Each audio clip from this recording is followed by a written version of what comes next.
Je suis heureux une fois de plus de vous retrouver pour partager avec vous, pour le coup, en véritable en toute intimité. Hein. Il n'y a que vous, enfin toi, moi, le sapin et mon livre.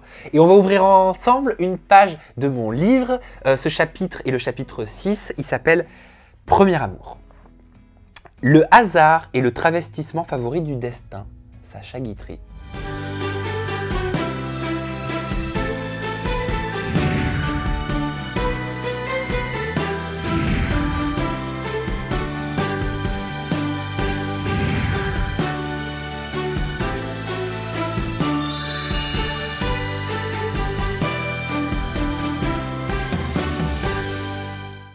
Dans ce milieu, que j'observais d'un regard extérieur avec un mélange de fascination et d'inquiétude, la drogue faisait des ravages et la mort ne semblait jamais loin. À partir de ce jour, notre couple s'est mis à battre de l'aile. Nous avons commencé à nous disputer régulièrement et même très violemment. Je portais sur lui et sur moi un regard de dégoût et je l'en tenais pour responsable. Je ne comprenais pas pourquoi il se prostituait dans la mesure où il n'avait pas besoin d'argent. Il travaillait comme coiffeur et ses parents l'aidaient financièrement. Il aurait été simple de lui poser la question, de lui demander « M, pourquoi est-ce que tu te prostitues ?» Mais je ne l'ai pas fait. À l'époque, lui poser cette question qui m'aurait sans doute permis de mieux le comprendre m'était impossible.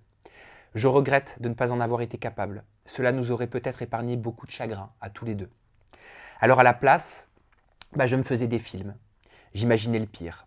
Je ruminais ma haine, tournais en rond comme un lion en cage, incapable de lui pardonner, omnubilé par la façon dont il avait sali notre couple, désireux de lui faire payer, d'une façon ou d'une autre, le mal qu'il m'avait fait. J'aurais certainement dû le quitter, mais je n'osais pas. Il était ma seule référence amoureuse. J'étais sûrement un peu lâche, et c'était peut-être plus facile de rejeter entièrement la faute sur lui.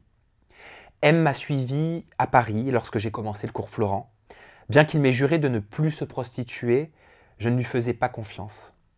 Comment aurait-il pu en être autrement? Je contrôlais le moindre de ses faits et gestes.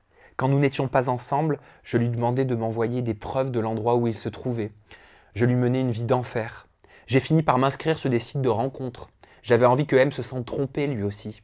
Quelque chose en moi me poussait sans cesse à lui en vouloir, à le détester sous prétexte que je souffrais.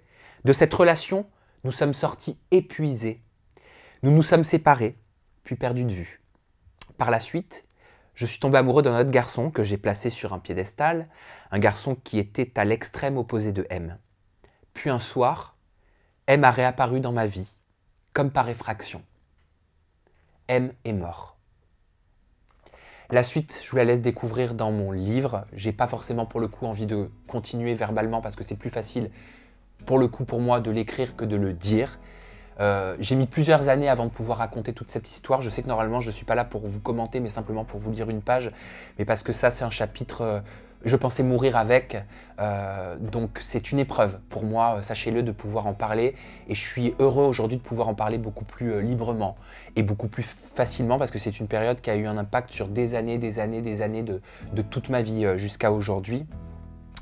On retrouve le sourire, on se retrouve demain pour ouvrir ensemble, toi et moi, une nouvelle case de mon calendrier de l'Avent 2019. Je vous demande vraiment de faire attention à vous. D'ici là, prenez soin de vous. Préparez Noël avec votre famille, vos amis, votre petite amie, votre petite copine, avec tous les gens que vous aimez. Chérissez-les et surtout n'oubliez pas de leur dire que vous les aimez. À demain.